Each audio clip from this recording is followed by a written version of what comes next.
Hi viewers, ఎలా ఉన్నారు? ఈరోజు పేదరాశి పెద్దమ్మ కథల్లో 4వ కథ విందామా? 4వ కథ చారులత. మహారాజు వీరసేనుని రాజ్యంలో చారుదత్తుడనే బ్రాహ్మణుడు నివసిస్తూ ఉండేవాడు. చారుదత్తునికి అందమైన తెలివైన భార్య ఉంది. ఆమె పేరు చారులత. చారులత అంత అందగత్తె రాజధాని నగరంలో లేదని చెప్పుకుంటూ ఉంటారు చూసిన వారంతా. వీరసేనుడు దైవభక్తి గలవాడు, దైవభక్తి పారాయణుడు. వయసు మల్లుతున్న కారణంగా వీరసేనుడు రకరకాల పుణ్యక్షేత్రాలు చూసి రావాలని నిర్ణయించుకున్నాడు. రాజు లేని రాజ్యంలో రాజ్యమే కాదు కాబట్టి తాను తిరిగి వచ్చే వరకు యువరాజు కీర్తిసేనుని రాజుగా ప్రకటించి కైలాస శిఖరము మానస సరోవరం వెళ్ళాలంటే చాలా వ్యయ ప్రయాసలకు ఓర్చుకోవాలి. దారి అంతా ప్రమాదాలతో కూడుకొని ఉంటుంది. అందుకనే తాత్కాలికంగా యువరాజును రాజుగా ప్రకటించి వీరసేనుడు బయలుదేరాడు. కీర్తిసేనుడు మంచి తెలివిగలవాడు. తండ్రిని మించిన అనతి కాలంలోనే పేరు పొందాడు. అంతేగాక తాను కొన్ని నియమాలను ఏర్పరచుకొని వాటిని పాటిస్తూ రాజ్యపాలన చేస్తున్నాడు. రాజ్యంలో ప్రజలు తన గురించి ఏమని అనుకుంటున్నారో అని కీర్తిసేనుడు ఆలోచన ఎక్కువ. దానిని తెలుసుకోవడానికి వేగులను నియమించాడు. అంతేకాక తాను కూడా మారువేషాలతో నగరంలో పర్యటిస్తూ ఉండేవాడు. ఒకనాడు కీర్తిసేనుడు పురవీధులలో తిరుగుతూ ప్రజల అవసరాన్ని గమనిస్తూ ఉన్నాడు. ఒంటరిగా మారువేషంలో ఉన్న అతనిని ఎవ్వరూ గుర్తించలేదు. మిట్ట మధ్యాహ్నం అయ్యింది. ఎండలో తిరగడం వల్ల అతను బాగా అలసిపోయాడు. బాగా దాహంగా ఉంది. చుట్టుపక్కల ఏదైనా మంచి ఇల్లు కనపడితే అక్కడికి వెళ్ళి దాహం తీర్చుకోవాలని అనుకున్నాడు.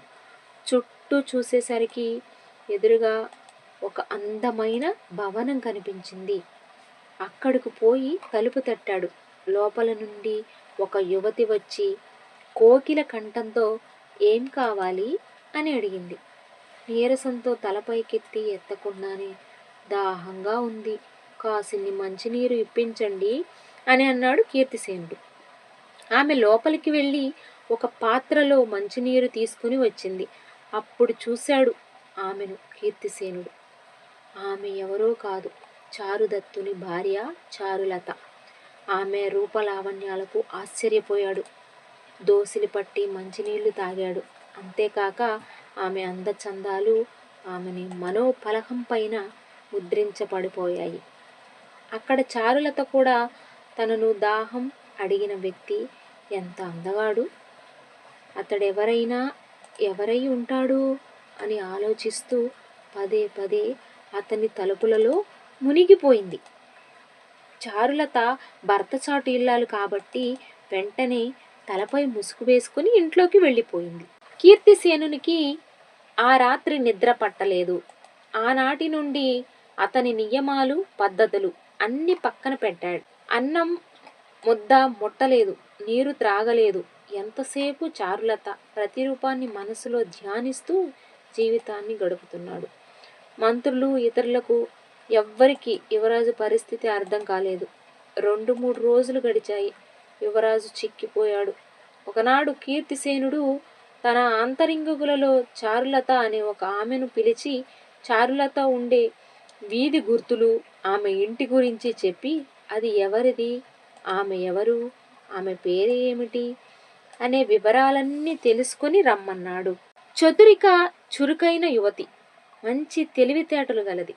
యువరాజు ఈ విషయం తెలుసుకొని రమ్మన్నాడంటేనే అతను ప్రేమలో పడ్డాడని అర్థం చేసుకుంది. చారులత గురించి ఆచూకీ తెలుసుకోవడానికి బయలుదేరింది.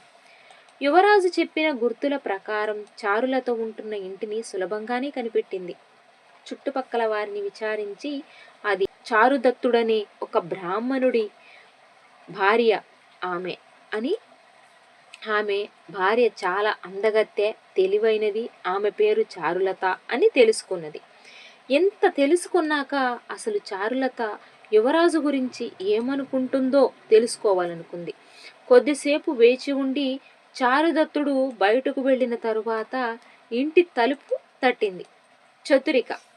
తను పేరు చెప్పి ఒకనాడు ఒక బాటసారి దాహం తీర్చుకోవడానికి మీ ఇంటికి వచ్చాడు. అప్పటి నుండి అతను నీ రూపమే ధ్యానిస్తున్నాడు. అతని గురించి నీ అభిప్రాయం ఏమిటి అని అడిగింది. చతురిక సూటిగా అడిగిన దానికి చారులత కాస్తంత సిగ్గుపడింది. తరువాత ఆ విషయం నీకెలా తెలుసు? అతను ఎంతో అందమైన వాడు. అటువంటి వాణ్ణి నేను ఇంతవరకు చూడలేదు అని చెప్పింది. చతురిక ఆ సమాధానం విని తృప్తిపడింది. అతను ఎవరనుకుంటున్నావు? ఈ దేశాన్ని పరిపాలించే రాకుమారుడు. నేను ఆయన సేవకురాలిని. నిన్ను చూసిందే తడువుగా ఆయన ప్రేమలో పడిపోయాడు. నిన్ను పెళ్లి చేసుకోవాలని అనుకుంటున్నాడు అని చెప్పింది. ఆ మాటలు విన్న చారులత అతడు ఈ దేశాన్నే మహారాజైనా మరెవరైనా సరే, ప్రస్తుతం నేను పరాధీనను. నా భర్త చారుదత్తుడు. ఈ జన్మకింతే, మరు జన్మలో నేను ఆయన భార్యను కాగలను చెప్పు అన్నది. నిర్భయంగా చారులత పలికిన పలుకులు విని చతురిక తృప్తిపడి రాజాంతఃపురానికి బయలుదేరింది. మహారాజు కీర్తిసేనుని కలిసి తాను చేసిన పనిని యావత్తూ చెప్పింది. ఆ తరువాత మహారాజా, మీ ఇద్దరు కలయికకు అడ్డు చారులత భర్త చారుదత్తుడే. మీరు అతనిని దేశాంతరం పంపితేనే మీ ఇరువురు కలిసేందుకు అవకాశం ఉంది అన్నది. కీర్తిసేనుడు బాగా ఆలోచించాడు. చతురిక పలుకులలో అంతరార్థం బోధపడింది. మరునాడు చారుదత్తుని తన ఆస్థానానికి పిలిపించాడు. మహారాజు తనను పిలిచినందుకు చారుదత్తుడు ఎంతో ఆశ్చర్యపోయాడు. మహారాజు చారుదత్తునితో, ఓయి, నీవు గొప్ప తెలివివంతుడువని తెలిసింది. మేము నీకు అప్పగించబోయే పనిని నీవే సమర్థుడుగా చెయ్యగలవు అని అభిప్రాయం అని అన్నాడు. చారుదత్తుడు వినయంగా, మహారాజా, నేను అందుకు తగినవాడనని భావిస్తే మీరే పని చెప్పినా చేస్తాను అన్నాడు. కీర్తిసేనుడు, ఏమి పెద్ద పని కాదు.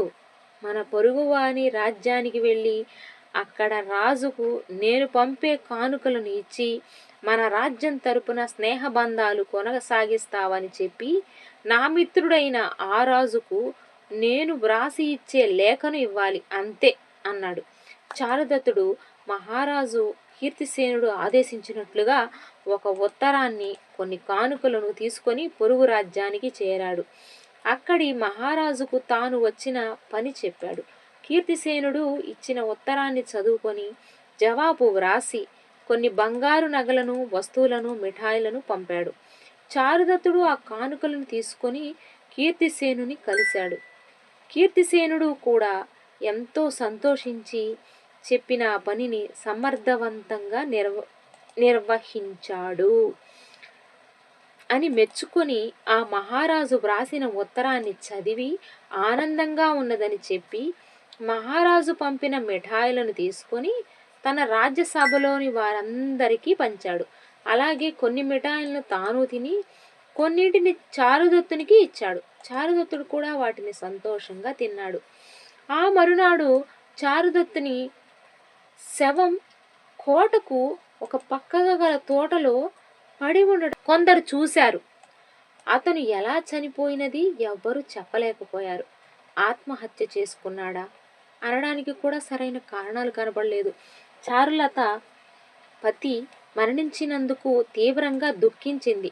ఆ తర్వాత మహారాజు కీర్తిసేనుడు సభలో ఒక ప్రకటన చేస్తూ, మన మిత్రుడు చారుదత్తుడు ఇంత హఠాత్తుగా మరణించడం బాధ కలిగిస్తుంది.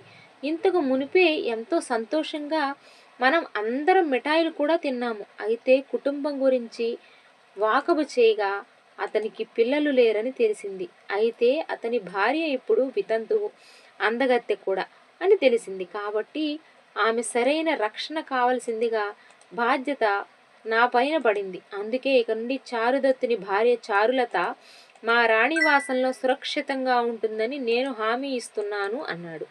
ఈ విధంగా కీర్తిసేనుడు చారులతను తన దాన్ని చేసుకున్నాడు. పాపం బ్రాహ్మణ హత్యకు కూడా వెనుదీయలేదు. ప్రియుని కోసం చారులత కూడా భర్తను హతమార్చేందుకు సహకరించింది. ఇంతకీ చారుదత్తుడు ఎలా మరణించాడంటే, పొరుగు దేశపు రాజు పంపిన మిఠాయిలలో కొన్నిటిలో విషం కలిపి ఉంచారు. వాటిని చారుదత్తునికి ఇచ్చారు. అది కథ అంటూ ముగించింది పెద్దమ్మ.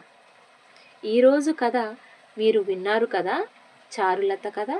మీకు నచ్చినట్లయితే సబ్స్క్రైబ్ చేయండి. మీ కామెంట్స్ మాకు చాలా ఉపయోగకరంగా ఉంటాయి. తరువాత మీకు ఎలాంటి కథ కావాలో మాకు మీ కామెంట్స్ రూపంలో తెలియచేయగలరు. ఈరోజు కథతో ముగించుకుందామా?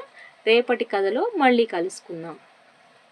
మరిన్ని తెలుగు కథల కోసం మా తెలుగు ఎవ్రీవన్స్ హబ్కి సబ్స్క్రైబ్ చేసుకోండి.